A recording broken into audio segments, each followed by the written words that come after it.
Coming up against a Southampton side tomorrow that haven't lost since January, they've got that winning feeling. It's not going to be straightforward tie for you, is it? Yeah, 19 games unbeaten, able to knock out Fulham and Arsenal, so speak for itself. So good rhythm. Yeah, great opportunity to get the final. For the club, it's an 8th straight semi-final, a chance for a 4th consecutive final, which has never been done before. When you do eventually leave this club, how proud, how much will it mean to you seeing your name alongside all of these records in English football? No, living day by day. No, it's not. Records are numbers. It means how fun we have been, or we are, and will be. So that is the point. So, no, I wouldn't wake up in the morning and think, we won what do you want, make me that day happier. No, it's what happened, and now we have opportunity, play semi-final Wembley again, and try in a few weeks, reach the final. Hi Pep, in the position you're in, you've already won silverware this season, you're top of the Premier League and in a semi-final. How excited are you about the players and the way the team is playing at this moment? Yeah, they are happy. The guys that don't play much, not as much happy. That must be. And now just focusing again tomorrow what you have to do with the selection for the for the spirit, how it is, how recover the players for the last 2 incredible demanding games, and yeah. So semi-final is tough. Having managed so many games at Wembley, both with Manchester City and previous, do you have maybe one game or one moment that stands out in your mind as your favourite? Yeah, in 92, win the first Champions League with Barcelona was so important. Really, really important. And of course, the Champions League against United as well.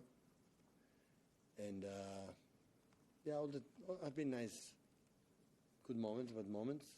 The FA Cup against United as well, give it a chance to win the treble before the final in Istanbul always was good. Hi Pep, can I check on Rodri please? How is he? It's better. Is he likely to play tomorrow? No. We don't want to take risk. Is he likely to be back before the Everton game? I don't know yet, hopefully, but we don't want to take risk because if he's injured, we'll lose in the next 5 games. The road is so important. And there's been more reports this week about John Stones and his future. Is this an opportunity for him to play tomorrow? Perhaps he's coming to the end of his time. Depends on the manager. That's for sure. And can the manager give us a clue? Yeah, definitely. I'll call you later. Pep, you've spoken a lot, obviously, about understandably taking each game as it comes, despite the bigger picture. Is it almost easier to give that message to the group now, because every game is so important, than perhaps it has been at previous times in the season when the bigger picture felt like there was a lot more going on? Now it's just very focused. The next game is the most important. It was not the first time we lived that. Of course, we have that game tomorrow, and after have 8 days until next Monday. So we have time to day off, recover, and make the last rush, the last run, the last sprint in 5 games, potential 6, depending tomorrow. And yeah, I'm pretty sure everybody will be involved. Yeah, otherwise, they will not be clear. Yeah, how are you approaching the game tomorrow? Because obviously, you're playing against a team from the division below, but it's an FA Cup semi-final, a competition you've taken very seriously. You've had quite a settled team selection in recent weeks, but obviously you've only played a few days ago. I mean, how are you balancing the minutes in the legs that are already there versus the importance of this occasion? Yeah, of course, it's the opponent part of the question mark, the way you had to play, but of course, so it was so demanding the game against Arsenal. Emotionally, it's normal that games, and after 3 days later and 3 days later now, today, second day, the people were so tired, and now take a train 4 hours, from here to the hotel, and always is Wembley. Tomorrow will be a fantastic day. Always the crowd is thick, so many thoughts still I am in my mind, and we'll see tomorrow. Hi Pep. How difficult a selection is it tomorrow? Because you've got such a long gap after this until the Everton game. In terms of could you lose momentum if you change too many players? How difficult a selection is it? No, it's easier for the fact they have a lot, except Ruben, Rodri, and Josko. The rest are fit. But of course, you think, okay, it's the last effort, and after have 8 games. That was not the question. The question is, you will be ready for tomorrow, playing 95 or maybe extra time, with a lot of players that have a lot of meat in their legs. That is the question. So, and yeah, tonight in the train with my staff, we'll have to finish to discuss. Hi, Pep. The club have announced that they're freezing season ticket prices for next season. What's your reaction to that? Does it show the importance of the fan engagement and how they fought for this? Heads off. For my chairman, for my CEO. This business, it doesn't work without the fans. Imagine play how it was in the COVID time right there, and we don't have people in our stadium.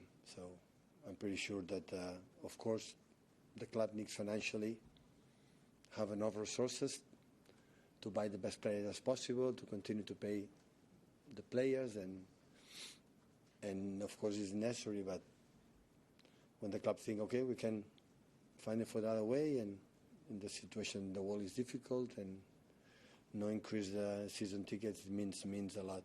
Again, how special is this club? So how good it is. So hopefully, tomorrow they come back, and especially at the end of the season, the last 2-3 games at home that still we have, they can be there. So this move comes in a time when other clubs are putting up ticket prices, and I don't judge other clubs. They are used to, but we don't judge other clubs. So they can do whatever they want. And there's been a lot of discussion about the World Cup tickets and really expensive tickets and like $90 trains. What's your kind of opinion on that? Before I remember, the World Cup, years ago, the World Cup was like a celebration of the joy of football for the nations, go there. And everyone traveled all around the globe, from other continents to see your country, to play there, and everything was affordable. No, modern times, right? So expensive. But I'm not, I'm not there, so I don't know the reason why. So hopefully they can think about it and make football for the fans.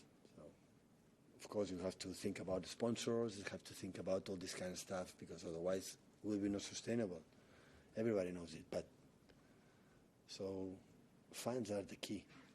The key for this business can go on. Sally and Margaret there for 10:30 p.m. this evening. Someone start, please. Mike. Do you have a decision to make on your goalkeeper tomorrow? James. It will be, yeah. Yeah. How impressed have you been? His response to he's not